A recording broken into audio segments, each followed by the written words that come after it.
Welcome to the Run Amok Podcast. To behave or run around in a wild, unruly, out of control manner. Run Amok!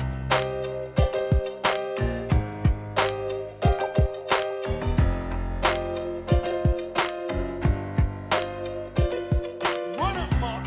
We have been hoodwinked, bamboozled, led astray, and fled out to sea. Run Amok! Run Amok! Run Amok! Run Amok! Hey guys, thank you so much for tuning in to our Bachelor preview with the Ringer's Amelia Wedemeyer. We are so excited for you guys to listen. Before you jump in, feel free to give us a rating, a review. Feel free to subscribe if you're new to the channel or the podcast. Thank you so much for tuning in. Let's jump in. We welcome on the Ringer's Amelia Wedemeyer to preview Katie Thurston's much anticipated season, is it, of The Bachelorette? Maybe? You can find Amelia's podcasting talents on The Ringer Dish, Tea Time, and TheRinger.com. Amelia, welcome to the program. Hi, I'm so excited to be here.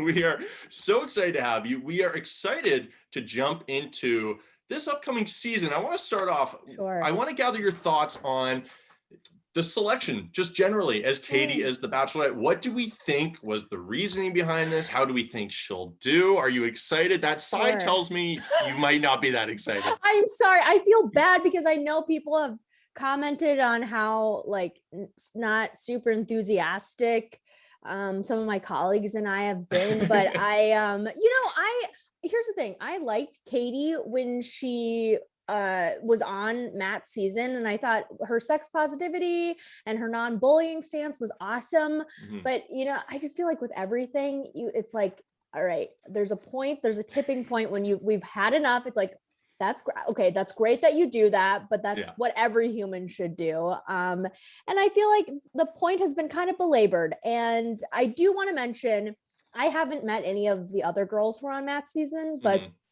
I know my colleague, Juliet Littman, who hosts the Bachelor Party podcast, has met several of these women, and they've been on her podcast, and they haven't said mean things about her, but they have definitely not been one to give her glowing recommendations. So that is exactly what I was gonna ask about, was those interviews, because I went back and listened to them, and that was my takeaway, is because no one's gonna say, well, I mean, maybe if you have a Victoria or something, someone really outlandish is gonna say something, right. But there is that the fact that they're not giving her glowing reviews speaks volumes, right? It's kind of what they're not saying. Because normally there's that that whole foundation of support in the Bachelor universe. So I couldn't agree more. I mean, in terms of look, the sex positivity was fantastic. They're really hitting that joke into the ground, and oh my god, the purple everything.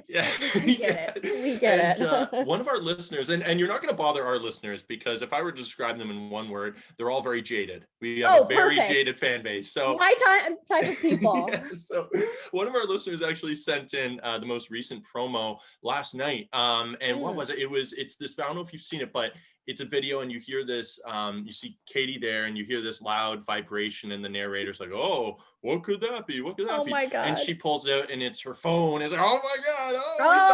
Shocker. We get it. Katie's horny, which is okay, whatever. I don't know what the rationale was. I think like you're saying, she came off as such a nice contestant, maybe a really safe choice. Matt James was kind of the opposite of the everyman. I personally was a big Matt James fan, but I can't relate to a guy who's pumping literal timber in the forest. That's not me. And so I think she's supposed to be universally palatable too.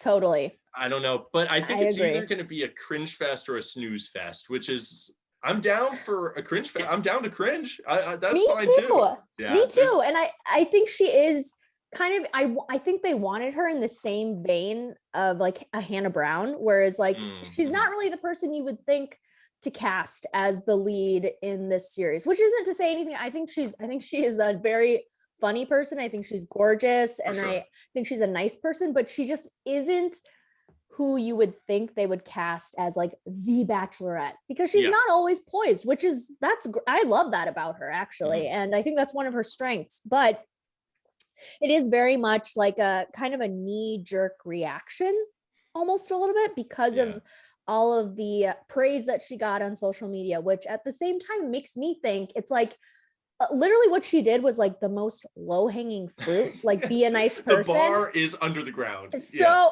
yes. And everyone was like, yes, we stand this queen, which is just like, okay, wow, either you don't get out enough, or like that's just how bad the whole franchise has become. So yeah, no, I totally agree with you. Yeah. Now, and I'm wondering if you think she'll end the season as beloved as she's entering it. Are we gonna, because there's always kind of that market correction. Even Matt James, he came in as like the most beloved guy ever. And obviously there are like racial dynamics, there's a million other things, but there's always kind of that market correction. Do you think people are gonna turn on her a little bit through the season? That's a great question. I think people have already started to turn on her again, and I know I'm not like the consensus of Bachelor Nation, but I do think a lot of people they're tired with the vibrator jokes already. I think a lot of people are starting to realize, like, you know, she thank you for what you did, but like the point has been so, like, everyone has been hit over the head with the whole like be a Katie, like that's one of the slogans for sure, which is just like, that's a little embarrassing, and I can't believe she signed off on that. But I do think I think there is room for her to kind of, I don't want to even say redeem, because she didn't do anything wrong, but I think more so the franchise itself has just been hitting people over the head with like Katie. So I'm hoping that she can carry this season by herself, and that, you know, she's, I guess, we love a good feisty Bachelorette, and I think she has potential, definitely. She doesn't have a dry personality, and like that is the biggest crime you could commit for reality TV, is to be boring. So right? True. So if you're polarizing one way or the other, at least I have something to watch. But the one thing that I'm curious about is like the show normally tends to pull from the last 3 or 4 contestants from the previous season. So I'm wondering if you think there's any risk that we maybe haven't had the chance to see Katie in a legitimate romantic dynamic. You know, you're so right. I think there is. I feel like one of the things about Katie and her time on Matt's season is that we clearly got the whole, whether it exists or not, but like the whole friend zone with her and Matt. And it was just, I think, did genuinely like her as a person, but there was really no romantic spark there. I mean, once you get taken on a prank date, that's not a good sign. Not a good sign for romance. Not a good sign. It's not a good sign for romance. You're 100% correct. But I do like, you know, the way she introduced herself to Bachelor Nation with the whole vibrator thing. Like, clearly, yes, there's potential for there to be, you know, romantic kind of feelings there with Katie. And I don't see that necessarily as a problem or anything. I don't think she'll suffer from that, but I am worried again about like just the backlash and us being hit over the head with Katie. And, you know, I think we'll have to see. I don't know. I'm excited though. So am I. I'm very excited. Good. Yeah. And now I want to touch on one big thing that's going to be a big shift this season is, strictly as a former face of the program, is any part of us gonna mourn Chris Harrison? I mean, we're happy to see, I mean, we think Tayshia and Caitlin are gonna crush it. Sure. And I mean, I think, like, and I'm sure you agree, the decision was a good one. And I think the right one. But I mean, still, like, when I think of the show, I do think of Chris Harrison. I can't erase that from my mind. Totally. So I don't know, like, do you think it's gonna feel very, very different in a good way or a bad way? Yeah, that's a great question. I think it is going to feel different. Like you said, like they're kind of intrinsically linked. Like, he is really the only constant throughout this entire series. And, you know,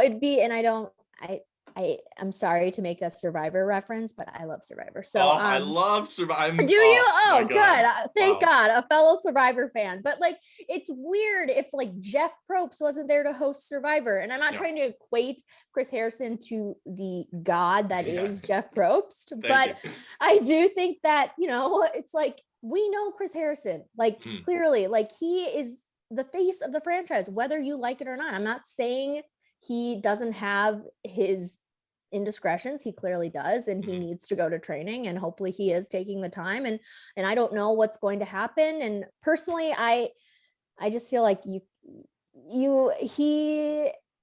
hasn't learned from any of his past, and it's just very obvious to me. And it's not only him, but I think it's also the producers, but that's a whole other thing. But I do think we are going to be a little like, it's going to be a little jarring to be like, oh wait, where's Chris? But I think Tayshia and Caitlin seem to be good personalities. They seem to be really bubbly and fun, and I wish them the best. And I can only hope that they can help carry the show. And again, I think, carrying the show is a large part due to the lead. So I think it's almost going to be a greater burden for Katie than really for anyone else who's had to be the lead. But I don't know. Yeah. What do you think? I'm super excited for them. I totally agree. And I mean, in terms of Chris Harrison, I just think we're ready kind of for a new era. It is so intrinsically linked to him. But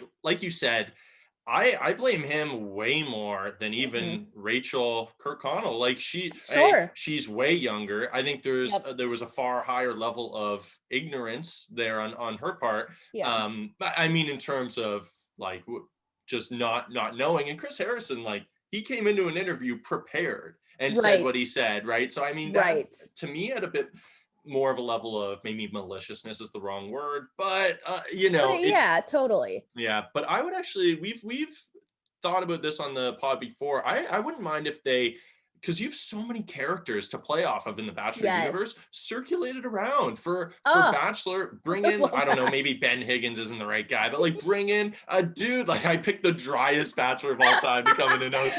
But Ben is such a nice guy, so I totally get it. Yeah, maybe you put Ben in there with like a more high energy sort of guy, and like keep switching them out. You have Wells do Paradise or something, like switch it up, and because you have so many people to play from. So I don't think you need to hand over this huge mantle to someone immediately, but I am excited. I think they're gonna crush it. One thing with Katie, you mentioned, like she played the moral compass throughout her season, which was awesome. Right. I'm wondering though, because sometimes that can turn into a real snowball effect. So I'm wondering if we think that dynamic is going to spill into the season. Are the guys really going to play into that? And is it going to be like Tattletale Central? Because that gets old real quick. And I think might.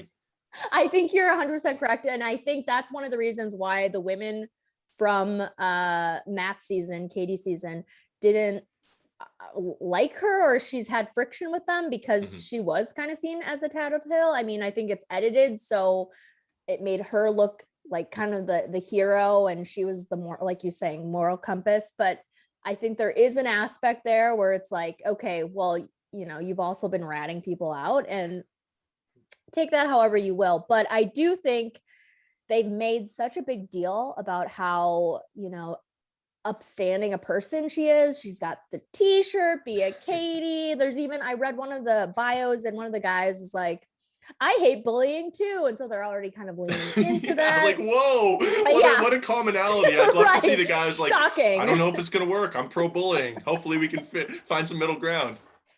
Exactly. Yeah. Right. Exactly. And it's just, and I heard that production wrapped early too. So maybe I think people do see her as like, maybe like kind of a Claire type, in that she's very decisive and it's like, this is what I want and this is what I don't want. Maybe. Interesting. Yeah. I'm excited to see, because there's a lot of things swirling, and that kind of leads me into our last question before we jump into some superlatives, because there's spoilers every year. We have Reality Steve on, and I love how you called out how his website looks, or maybe it was Juliet, because his website, first of all, my man, sucks. You've been around like, how are you working on like a 1999 like basic script website still? It's egregious. It's very bad. Literally every time I go, and I'm already like, I'm so sorry. I actually have been to that website, but like every time I go and log on, it immediately reloads because there are so many ads, and it's like, you cannot scroll down more than like 2 scrolls on that page before it reloads itself again. And it is so archaic, and it's just, Oh my God. I It can't feels like believe the site you that I rely would go on him. to like try to pirate a Brazilian kickboxing match. Like it's so many Right. ads. I'm getting 80 viruses just to figure out what's going to Yes, happen and something I'm going to watch next week. We're very exactly. anti-spoiler here. I assume you're trying to That's like good. avoid stuff as much as possible. Yes, I am. Yeah. And I'll be honest, in seasons past, I've been just like, okay, give me, I don't care. Like, who cares? But I really am this season trying hard to ignore all of the chatter. I Yeah. do know like a little bit. I know like the box guy. I'm sure we'll talk about that, but I, just don't really want to support reality Steve. I think Yeah. he's just kind of tired. And also it's like, I don't know how deep into reality Steve you've ever dug. And this says more about me probably, but he does this weird thing. I remember when Madison was on Peter's season, and I guess she was a basketball player, and he had to like dig out, I think this was on Twitter, but he had to dig out like an old photo of him from like the 1980s being like named like all like city point guard or something, just to prove that he was like better Sick. at basketball. Yeah, I was just like, dude, okay, you're That's clearly so, oh my pathetic. God. It's really sad. It's really Yeah. like the fact that you need to resort to that reality, Steve, is it's genuinely pathetic, and I feel bad for you. It seems super, because like it's all, you do forget that there's a massive age gap. Like, this is a grown man. Like, dude, He's like go 50. Yeah, go start a family. Why are you picking on someone who could be your daughter? Like, what do you? Yeah. Exactly. All right. Truly. So around the board, anti-reality Steve. That's what I like to hear jumping in. So what we're going to do is, for the listeners, we're going to jump into some superlatives. We've done this before, but we've added some different ones. So we have a few here. We have Destined for Paradise is our first one that we're going to jump into. And this is given to the contestant. Happens every season. The contestant who couldn't be less ready for marriage, but would be an electric Bachelor in Paradise setting, more commonly known, of course, as the JPJ Award. So going through the bios, who is destined for paradise? I have a feeling that we're going to be on the same page. I put 2 down, but I'll let you go ahead. Okay. 2 as well. One of them I said was the box. Who can I say who apparently it is? Sure. It's Blake Moynes from the previous season. Yeah, I just saw that on a recent, like a brand new promo. It's sad because I liked him to begin with. I loved that he was into wildlife. Love that he's from Canada. We're from Canada, so we're representing him. Yeah. Oh, I love Canada. Well, I'm from Minnesota, so it's America's Canada. Yeah.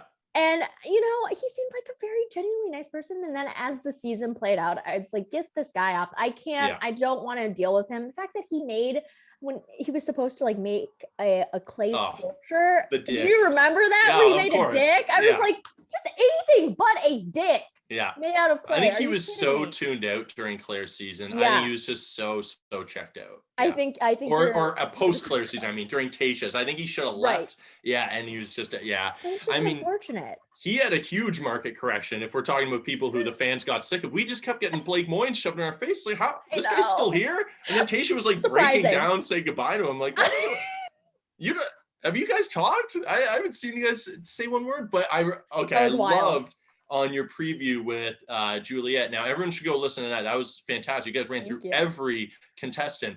You guys mentioned, I think you mentioned, because I don't know if a lot of people notice this, that Blake Moynes was like, oh, well, I read a book on grieving about Claire. So I mean, like, what like, it was very clear that he hadn't read more than one book that year. Like, that was his big choice. That was his book. I can't believe I read a book for this. Are you kidding me? So, okay, I think that's a great choice. I put down Austin as my first one. Now, I don't know. Yeah, Austin is a very interesting one because he's very into flipping houses. Now, good for Austin. He flipped 20 houses in 2020. And Juliet on the preview, she noted very smartly that there was a huge housing bubble this year. Right. So that 20 houses, it might not reach that number, but Austin, not to be deterred by reality, said, you know what, fuck that. I'm not even going to double it. I'm times that by 5. I'm doing 100 houses next year, which amazing. I appreciate the dedication. I don't think it bodes well for like realistic expectations in a relationship. Definitely not. No. But I do love one of his fun facts as well. He says he wants to get a few tattoos in the future. Don't be afraid to drink big, Austin. Wow.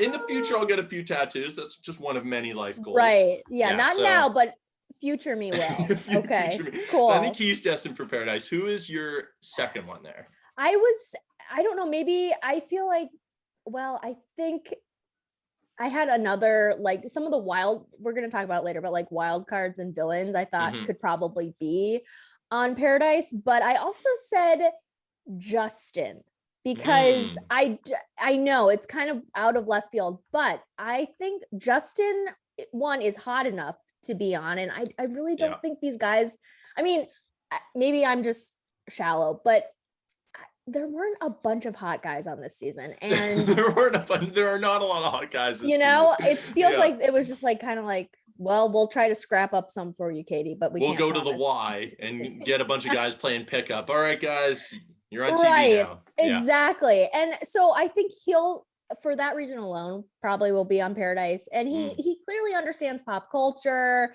like he's into Basquiat, whatever. And I think he understands, it seems like, the power of TikTok and like social media. So maybe that will bode well for him. Yeah. All right. Well, he's going to come up later. That's a very interesting answer, because Justin is one of the, a lot of these guys are such a mixed bag of facts. It's so but okay. I like that answer. I also had Marty, which I thought you were going Marty, because my God, I forgot about Marty. No, you're 100% correct. Looks like Mr. T's got 40 chains on his neck. First of all, in his opening picture, he makes a lot of I'm assuming they're sexual innuendos. First lines goes big confidence, big energy, and a lot of love to go around. Okay. We get it, Marty. And he also even comes with his own tagline, Marty brings the party, which I believe William Faulkner first said. Is a very deep, clever line. I appreciate that. Marty brings the party, rolls off the tongue. I think that man, a lot of these fun guys sometimes make it a few weeks just because like they come in with so much energy, they connect, and someone like Katie's like, oh, well, this makes it a little more fun. But the producers are there behind like the camera being like, you better save Marty for a few. Yeah, exactly. Yeah.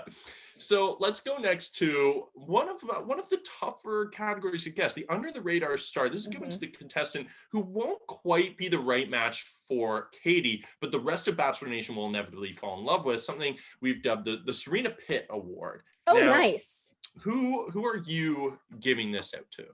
I am giving this out to Kyle, and Juliet deemed him hot Kyle because he probably is the hottest guy on this season. And he's from Fort Lauderdale, Florida. So he's got like kind of the Tyler Cameron of it all. And he seems like a nice person. He loves Steve Irwin. Cool. His favorite flower is an orchid, which I thought it was beautiful. And that is beautiful. I am wondering if I Google different types of flowers, if orchid's going to be in the top 3, because I think there's a chance he was like, I got to spice it up a little bit. But I hope he loves a good orchid. Exactly. And I think also he's 26, so he's a little young, and I don't know how that's going to bode well for Katie. There's part of me that thinks Katie is going to be like, I want an older man or something, because she's 31, but who knows? I wish the best for Kyle. And I will say this, we had posted on our Instagram something, and Kyle out of nowhere commented and was just like, he was like, thanks for the kind words. I laughed a lot during I was like, Kyle, you're hot and nice. Sign me up. Oh my God. So I have to stand Kyle a little bit. Okay. You know? I like that answer a lot. Now I went with Andrew S. He is he's the first athlete, I think, to not be a former athlete on the show. First of all, he's the one playing, he's playing football in Europe. He seems Vienna. Yes. And he seems sweet. He does. He's a really handsome guy. And I also love when guys play the like, I love my grandma card. Again, like similar to like I'm anti-bullying. Right. Again, I want to see someone be like, I love my family except for my grandma. She's kind of a bitch, but everyone else is awesome. But I like Andrew. I also kind of liked Connor B. He's the math teacher. Katie, math teacher. Yes. Yeah. Katie might break him sexually. I don't know if he's ready for her, the whirlwind that she's going to be.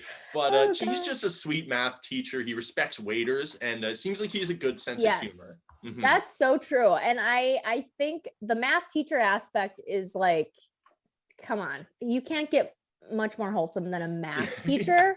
Yeah. And I do love the whole waiter thing. I think is really sweet. He seems like a nice guy. He's cute. Yeah, I totally agree with you. I think definitely they're under the radar hotties, I guess. Now you could go all over the map for this one. It's the biggest wild card given to the contestant that seems if God just hit the random button on all the settings, not unlike a Sims character, and created one of the most confusing humans on earth. This contestant, it's hard to project, and they're a total wild card. I call this one the Evan Bass Award. I don't know if you're, yeah, of course, very much a wild erectile card. Dysfunction guy. Yes, yeah, precisely. So who did you put down for this one? Well, I thought Brandon. Yeah, okay. Yes, Did you do Brandon Of too? course. Okay, good. I'm glad we're on the same page. You give your reasons why, and we'll see if we're aligned. Well, Brandon, I don't know what happened to his hair. I said that he looked kind of like the actor French Stewart disguised as a Bachelor contestant. Maybe a little Andy Warhol in there as well. Exactly. I don't know. He used a straightener for his hair, which honestly, go off, King. You do whatever you want to do. But not only is he kind of interesting looking, but the guy has a degree from Northwestern, so he's clearly smart. He talks about how he loves Japanese and Korean R&B. I didn't even know that was a thing. That's awesome. He's from Queens, which he just doesn't look like a guy from Queens. Not look like a guy from so random. And he also finds joy hitting the open road on a motorcycle, which again I would have never guessed, but I'm into it. I love the fact that he went not only I love Japanese R&B, but then was like, hey, if you don't think that's culture enough, I love a Korean style too. This guy, he's really trying to hit the fact that hey, I'm a cultured guy. And I'm reading the first half and I'm thinking oh, this guy he travels around. Right. And then you look at he's an auto parts manager from Queens. It's all over the place. I take great issue with the idea that he says he's into an occasional rave. To me, that just feels like a bit of an oxymoron. The word rave kind of connotes some sense of enthusiasm. He's totally. I like to rave every now and then. Sure. And, why not? And I really hate I think it was either you or Juliet gave him a little bit too much of a pass, in my opinion, on the undershirt, under the under the dress shirt, under the jacket, he's Ted Mosby in 2004.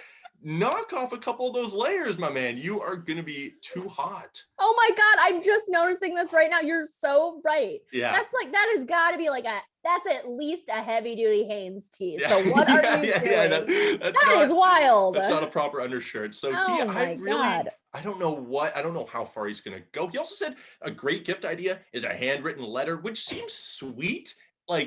Until you actually think about it, really? Imagine getting a handwritten letter. That's called a card. There's a reason they come with gifts. That's not great in and of itself. Well, what am I supposed to do with this, Brandon? Literally. Because I'll just keep this piece of paper forever, or else I'm a bad person. Yeah. So Brandon, I have no idea what to think of him.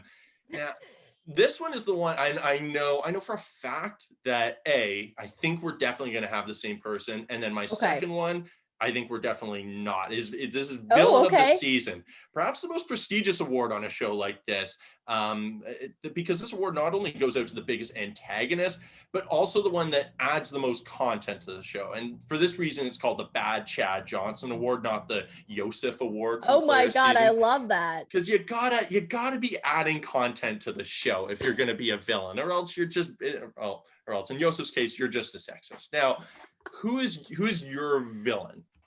Honestly, I was thinking long and hard about this. No, I mean, honestly, it was really easy. It was my guy Gabriel. Of course right? It is. Yeah. He might be a serial killer. Serial killer or a Bond villain from 1970. Totally. I mean, the guy literally, I don't remember. I watched this Netflix series about this French guy who murdered his family. They literally look identical, and I'm gonna need the FBI to look into this, or Interpol. I don't know, but he's also wearing the turtleneck, which is fine, but those lights can get really hot, and they can. Seems weird to me that you're not sweating. Brendan rock the turtleneck, and he did it so well. Right? Like you're not gonna my pull it off the same 100%. way. Let it go. Yeah. Let it go. And you're also with the suit over the turtleneck. That's a lot Yeah. of layers. Like we thought that freaking Brandon had a lot of layers. This guy has a lot of layers. And again, he's got like the sociopath rich kid thing where it's like he loves to play tennis. Yeah. Okay. He doesn't understand the concept of athleisure. Yeah, he says he does it. What did he say? He's like, I don't believe in athleisure. It exists. What do you mean you don't believe in the concept of it? Like, fuck off. I don't know. Just exactly. Like, yeah. Have you been in quarantine for the past year and a yeah, half? Like, he's been just rocking the blazer and turtleneck every day. Wild. And the fact that he thinks that people should respect elegant styles of the past, that is a quote from him. I took that quote, and the only little bullet point I had beside it was "fuck off." Like, come on, what right, exactly. Yeah. How can you not? I mean, it's creepy, and again, I feel like he's just someone fed him these lines like, my favorite James Bond is Sean Connery. Well, like, yeah, join the fucking club, Gabriel. Like, whoa, hipster. Like, exactly. Yeah, I know what you mean. And I keep conflating you and Juliet of what you said in that episode, but one of you said that they're trying, and I really, really like this, that they're trying to force on us the next Bennett. And it's like, enough. We had Bennett, and he was perfect because he was the American Psycho. Like, it was perfect. It was spectacular. Right. He has jaw implants, I suspect, and doesn't want to talk about, like, he was just such a perfect character. And now we're getting like great value version of him in Gabriel. Also, I don't love general entrepreneur. Also gives me the creeps. Like, give me some specifics, my man. Exactly. Yeah. No, I totally agree. And I think, again, it's one of the mistakes this franchise keeps making over and over again, where they'll cling to any relevant thing that they've seen on Twitter. Like, if it pops off well, like clearly Bennett popped off well.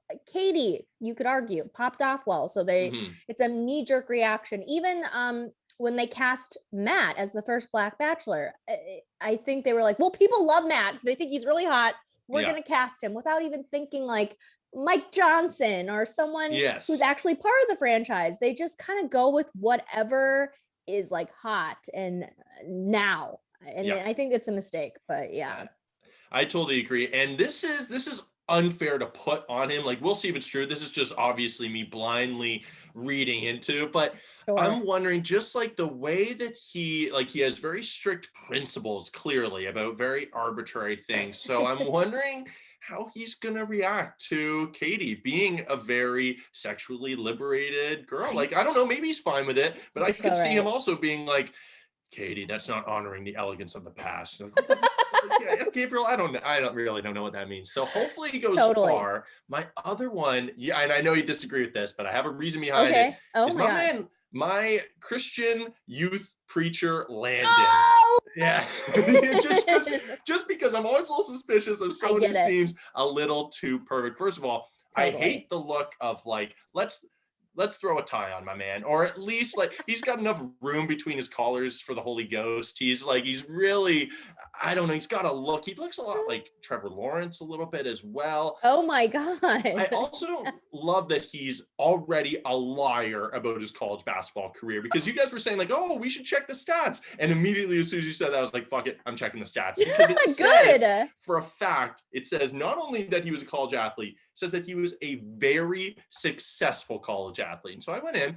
Now, he played 2 seasons at Appalachian State, which I haven't seen a lot of Appalachian State teams in the NCAA tournament. And then he went to play at Houston, which is a fine program. But so I was like, okay, let's dig into the stats a little bit. He averaged 2.6 points per game, 1 rebound, and half an assist in 3 years. Landon, let's chill on the very successful college career. So if we're dishonest off the bat, then God, I'm just skeptical moving forward. I don't know. Totally get that. No, I feel like all of these guys always inflate their careers, you know? It's like never, I mean, besides, I guess, Andrew, I mean, he's like a pro football player, but it's not like the NFL, which is, that's fine. But like, I mean, come on.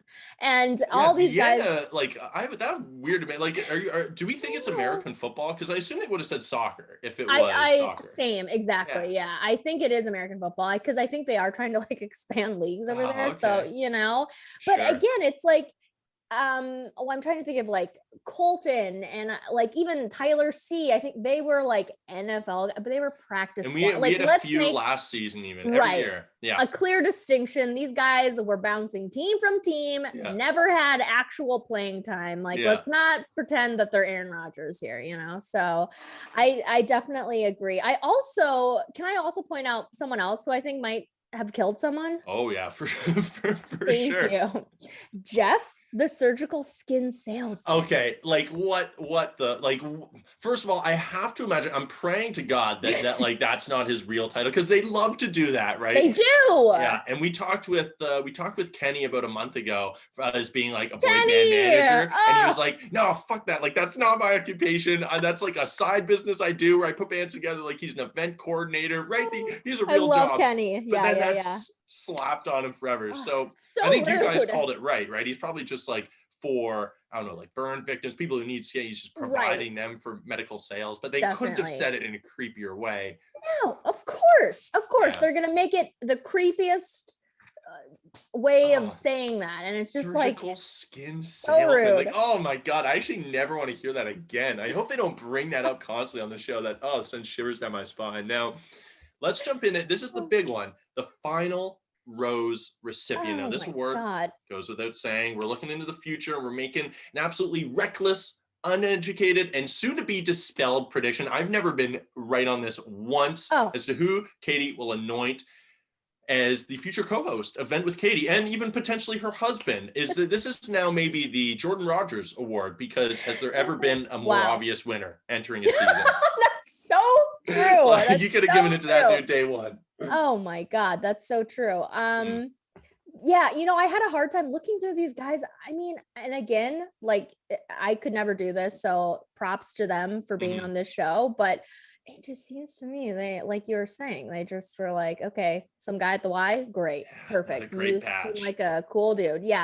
I'm hoping they get better people for Michelle. Michelle. We're so ready for Michelle. Ready for, like, come on. I mean, it's honestly unfair to Katie, but I'm glad we're getting Katie first, though, because then it's like, well, what motivation do I have to watch Katie's if I'm just finished Michelle? Like, I need something on the horizon to at least drag me through. That's so true. So true.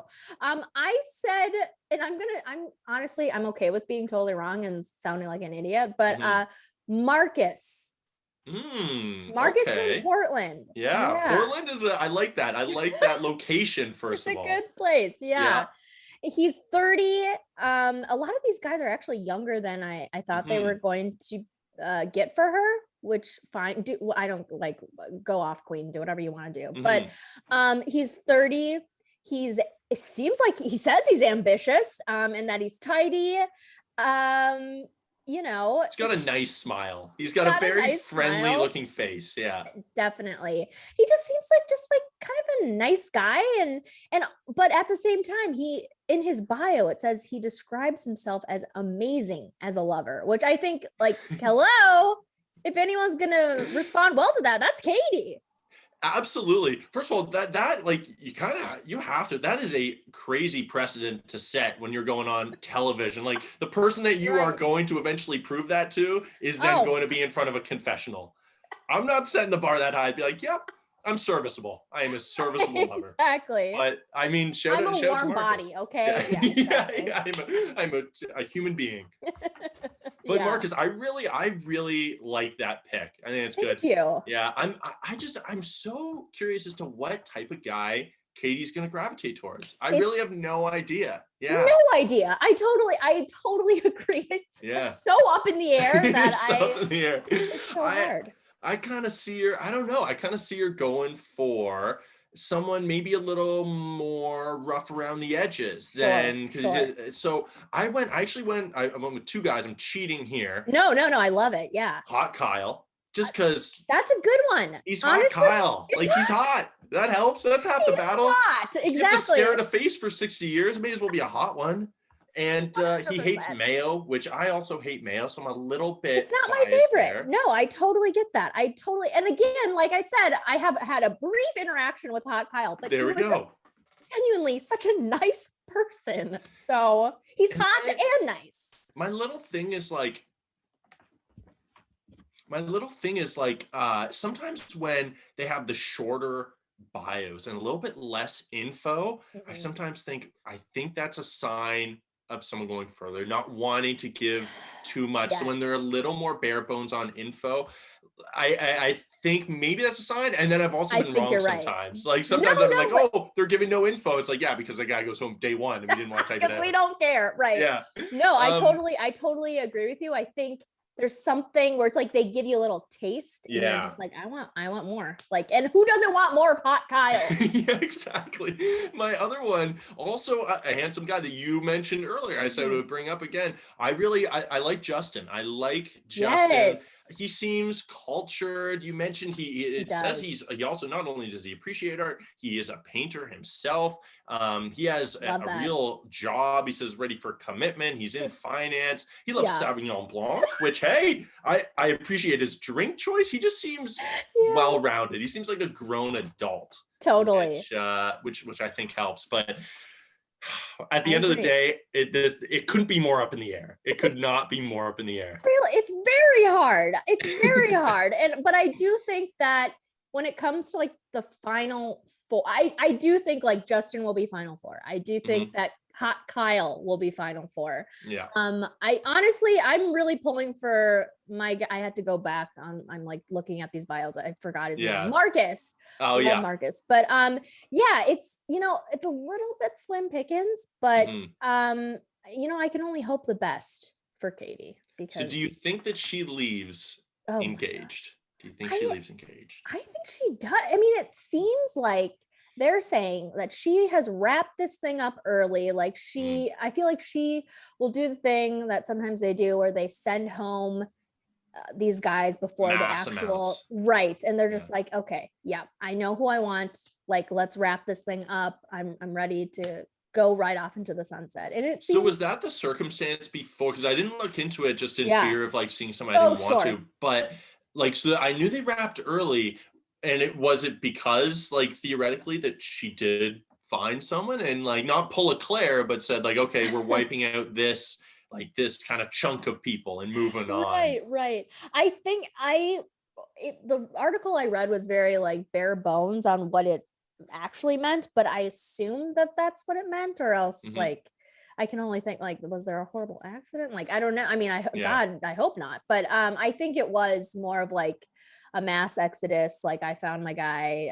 I don't want to even play around anymore. So that happens every season. There's always sort of like a panic, I feel, with the watch. Like we're like, especially last season with Matt, we're like, oh my God, there's way too many women left. It's been all about the bullying. And then all of a sudden, every season, there's like 10 women going home in 1 week or something. And you're like, oh my God, what just happened? Yeah. So I hope that's the case. I hope she does find love. But Amelia, you've given us everything from diagnosing serial killers to ripping Reality Steve a new one for his website to finding Katie's lover. Now there's nothing left to do than to give you the stage and let people know where they can find your work. Oh my God. What they should be listening to. And where they can find you. Oh my God, you're so kind. Well, you can find me. I've never like been able. Plugged. Yeah, this is very exciting. You can find me on Ring or Dish, which is on Spotify. It's also on Apple Podcasts, but I don't know if I'm supposed to say that. But and you can also find me on Twitter at AmeliaDeeW. And I have an annoyingly long Instagram name, but it's Meals on Wheels. I should probably change it, but it's a long story. But anyway, yes, this has been so much fun. It was a pleasure to have you. Thank you so much. And we're praying for a good season. We can only hope. God damn it. All right. Bye, Amelia. Thank you. Thank you.